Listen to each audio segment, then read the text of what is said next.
Pensador Selvagem apresenta A Festa e a Luta, a história da música dos Racionais MCs.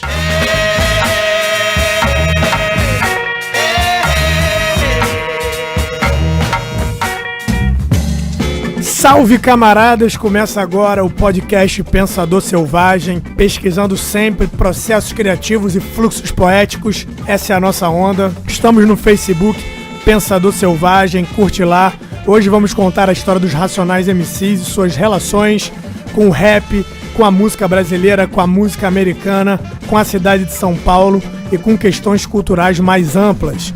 Podcast Pensador Selvagem, a festa e a luta, a história da música dos Racionais MCs. Você está ouvindo o podcast do Pensador Selvagem, parte 1, a música política dos Racionais MCs.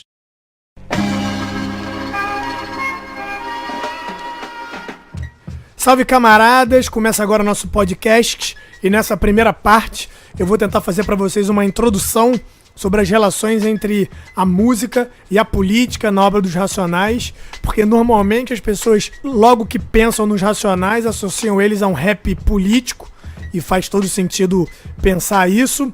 O Brown, inclusive, fala que as pessoas, em geral, vão falar com ele sobre política e raramente vão falar com ele sobre música, e eu quero seguir essa dica que ele dá e sugerir uma ênfase maior na questão musical e descobrir a questão política dentro da questão musical de uma forma mais profunda. Antes disso, nessa primeira parte, eu faço uma listagem dos aspectos mais macropolíticos da obra dos Racionais. Para começar, vale dizer que eles se dizem como a voz da favela, o que dá uma certa ideia de representatividade, né? Como se a música dos Racionais representasse um pouco a experiência do jovem que vive nas favelas, especialmente dos anos 90 e início até metade dos anos 2000, mais ou menos, né? É alguma coisa que faz sentido. Eles se dizem também como o efeito colateral do sistema, como se as características do capitalismo brasileiro da década de 80, 90 e início do 2000 tivessem produzido os Racionais. Eles dizem, né? Efeito colateral que o seu sistema fez, Racionais capítulo 4, versículo 3, na música de mesmo nome.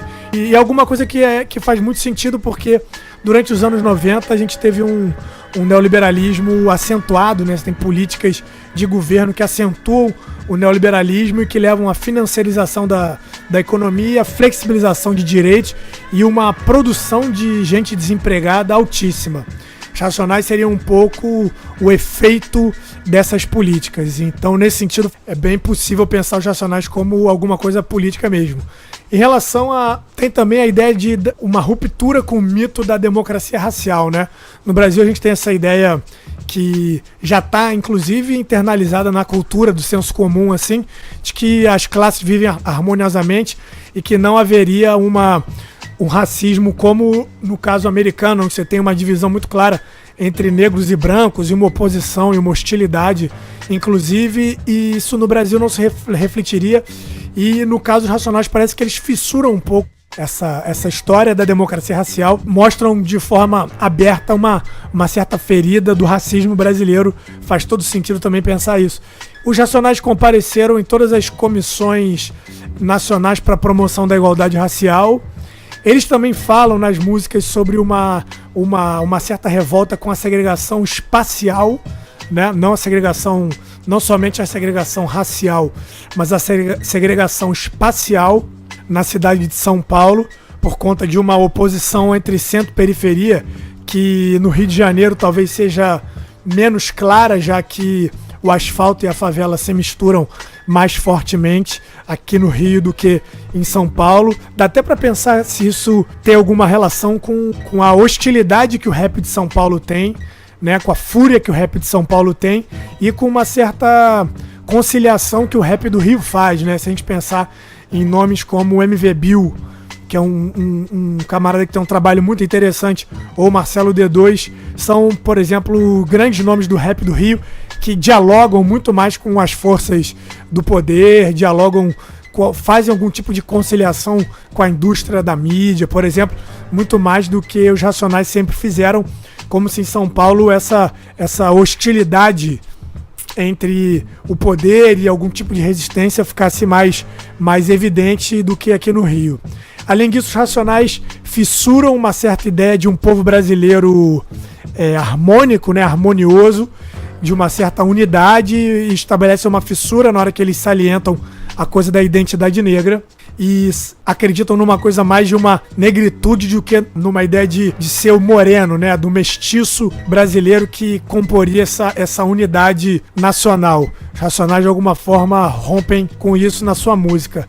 E do ponto de vista institucional, especificamente, os Racionais sempre dialogaram com o Partido dos Trabalhadores, né?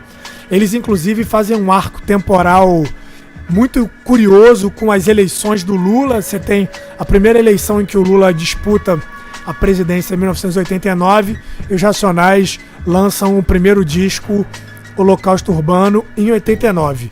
Depois, em 93, o Raio X do Brasil, em 97, o Sobrevivendo no Inferno. Em 2002, Nada Como Um Dia Após Outro Dia é o disco que coincide exatamente com o ano da eleição, finalmente, da eleição do Lula, né? Os Racionais apoiaram o PT nas eleições presidenciais de todos esses anos, 89, 94, 98 e 2002. Os discos do meio são em anos anteriores, né, 93 e 97, mas o arco na ponta, ele é perfeito, 89 e 2002. E curiosamente, depois de 2002, depois da eleição do Lula e do governo do Partido dos Trabalhadores, o Racionais fica sem gravar um disco de estúdio até 2014, com Cores de Valores, coincide exatamente com a segunda eleição da Dilma Rousseff. O que dá pra gente pensar alguma coisa como um outro Brasil, né? Os Racionais percebendo, de alguma forma,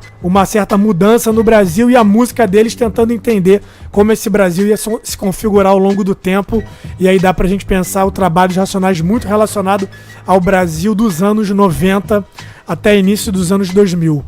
Os Racionais, de alguma forma, têm uma relação estreita com o Eduardo Suplicy, que foi senador e agora é vereador em São Paulo. Os Racionais foram forjados por um produtor cultural que tem alguma relação com o PT, que é o Milton Salles. E os Racionais, aí não falando exatamente da relação com o PT, mas de uma relação com uma figura da política institucional brasileira, né? Primeiro institucional, depois extra-institucional. Os Racionais gravaram a música que é a música símbolo do documentário do Carlos Marighella, né? Que é o principal guerrilheiro da história do Brasil. Lutou contra a ditadura civil-militar de 64 a 85, criou a Aliança Libertadora Nacional, que é o principal nome da guerrilha brasileira. E os Racionais se relacionam com o Marighella de uma forma intensa através da música. O Brown, de alguma forma, várias vezes sugere uma semelhança entre eles. O Brown, que é filho de uma mulher negra com um italiano, assim como o Marighella. Nas roupas que os Racionais usam, às vezes tem o nome do Marighella. É uma figura icônica da resistência política no Brasil, com a qual, de alguma forma, os Racionais estão sempre dialogando. Então, essa relação entre os Racionais e a política, ela já foi muito explorada e ela faz todo sentido de existir. Mas eu acho que pra gente se aprofundar na questão musical dos Racionais, e isso não exclui a questão política, a gente precisa estar atento para outros aspectos da música dos Racionais que não tem exatamente ligação com a política institucional que de alguma forma circunda o grupo, mas com uma política que está mais dentro da música. Até porque os Racionais alcançaram um sucesso que extrapola os limites da favela, né? Então tem um público de classe média, por exemplo, que conhece os Racionais ali no final dos anos 90, quando os Racionais estouram na MTV com o Diário de um Detento, o clipe de O Diário de um Detento, e ganham prêmios seguidamente, 97, 98. Esse público dos Racionais extrapola os limites da favela e os limites da periferia, né? E extrapola também os limites do rap, da própria cena musical de rap. E vale lembrar também que o rap não era, naquela época, não estava tão integrado ao mercado de música pop como ele está hoje, né? Hoje a gente tem nomes como o Emicida e o Criolo, que são figuras que frequentemente na crítica musical aparecem sobre o rótulo de MPB, não necessariamente de rap. São figuras que dialogam com ícones da MPB, né? O Emicida dialoga com Caetano, o Criolo também dialoga com Caetano, o Emicida já dialogou com a Elza Soares e outros nomes aí. Então hoje o mercado de rap ele tá muito mais inserido na música pop do que estava na época quando os Racionais fizeram esse alcance nacional, assim. Hoje, inclusive, o Projota, por exemplo, que é um cara de rap, dialoga com a Anitta, né? Tá bem perto do mercado de música pop. Então os Racionais, quando conseguem essa ultrapassagem dos limites da fronteira do rap, estavam em outro momento. Além disso, o público dos Racionais não necessariamente é um público exatamente engajado em questões políticas do ponto de vista institucional, né? Não é um público exatamente partidário. Inclusive, os Racionais são super cobrados hoje pelo apoio, pela relação estreita que sempre tiveram com o Partido dos Trabalhadores ao longo da sua carreira. Então, esse público ele não é exatamente cativado por essa questão política institucional, e eu diria que tem algum outro aspecto político na música dos Racionais que cria esse diálogo com o público, que não é exatamente essa questão mais partidária que eu mencionei. Além disso, os Racionais têm várias vozes, isso é uma coisa que eu acho importante de frisar, que é um pouco sair de um certo consenso crítico em relação ao trabalho dos Racionais, que é dizer que os Racionais fazem a denúncia das condições de adversidade que estruturam a vida periférica e fazem essa denúncia e uma crônica desse cotidiano na periferia. Os Racionais certamente fazem isso, é impossível negar, mas eu diria que o trabalho deles é muito mais multifacetado do que explicação pode sugerir. Assim, você tem vozes de festa, por exemplo, né, que fazem uma exaltação de uma vida cotidiana que está atravessada por adversidade, mas está atravessada por afeto, está atravessada por espírito de comunidade, está atravessada pela festa, pela música. Você tem uma extração musical de origem dos Racionais, que é a Soul Music, eu vou falar disso mais à frente, que é fortemente relacionada à questão de uma alegria que está presente na música dos Racionais. Por exemplo, quando você ouve uma música em Qual Mentira Eu Vou Acreditar e outras músicas que falam dessa alegria, né, da música que está muito forte na música negra que os Racionais tão bem representam. Além disso, você tem outros grupos de rap que fizeram rap político quase contemporaneamente ao início da carreira dos Racionais. Você tem o trabalho do GOG, por exemplo, cujo primeiro disco é de 92. Os Racionais são ali 89 e 90, mas é muito contemporâneo. É um cara que é um rap muito político, um cara de Brasília. Você tem o Câmbio Negro, também de Brasília. Você tem o Facção Central de São Paulo, que talvez seja o nome mais interessante para a gente contrapor ao trabalho dos Racionais, na medida em que eu estou querendo salientar que tem outras coisas no Racionais além dessa denúncia, dessa crítica cotidiana política, e outros grupos que até são citados pelos Racionais, como o Sistema Negro, o Consciência Humana, que também são grupos de rap com uma forte pegada política, e que aí colocam a questão pra gente, que é a seguinte: você tem vários grupos de rap político, né?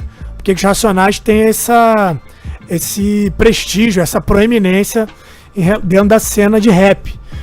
E a minha hipótese, né, a minha ideia que eu estou tentando desenvolver é um pouco a ideia de que, para a gente entender esse prestígio que os Racionais têm no público, né, como eu já falei, os Racionais têm um público enorme no Brasil, lotam casas pelo Brasil, já fizeram vários shows fora do Brasil, já fizeram show no Japão, já fizeram show na Alemanha, já fizeram show na Argentina e continuam fazendo show pelo Brasil. O Sobrevivendo no Inferno, né, o disco clássico, segundo o KLJ, é o disco clássico de 1997, é um disco que vendeu 1 milhão de cópias, né? 500 mil cópias oficialmente, 500 mil cópias extraoficialmente na mão do comércio informal. Isso é o que é mais ou menos estimado pelos Racionais. Então, assim, os Racionais são um sucesso de público, inegável. Os Racionais são um sucesso de crítica. A crítica especializada em música, né, mais comprometida assim, com questões musicais mesmo. E a própria crítica acadêmica é muito simpática ao trabalho dos Racionais. Vários artigos que se ocupam da obra dos Racionais. Então, devido a esse sucesso de público, esse sucesso de crítica, eu sugiro que a gente, por um momento, esqueça um pouco esses aspectos macropolíticos e enfatize a questão musical do trabalho dos Racionais. Essa é a nossa rota, podcast A Festa e a Luta, a história da música dos Racionais MCs. Você está ouvindo o podcast do Pensador Selvagem.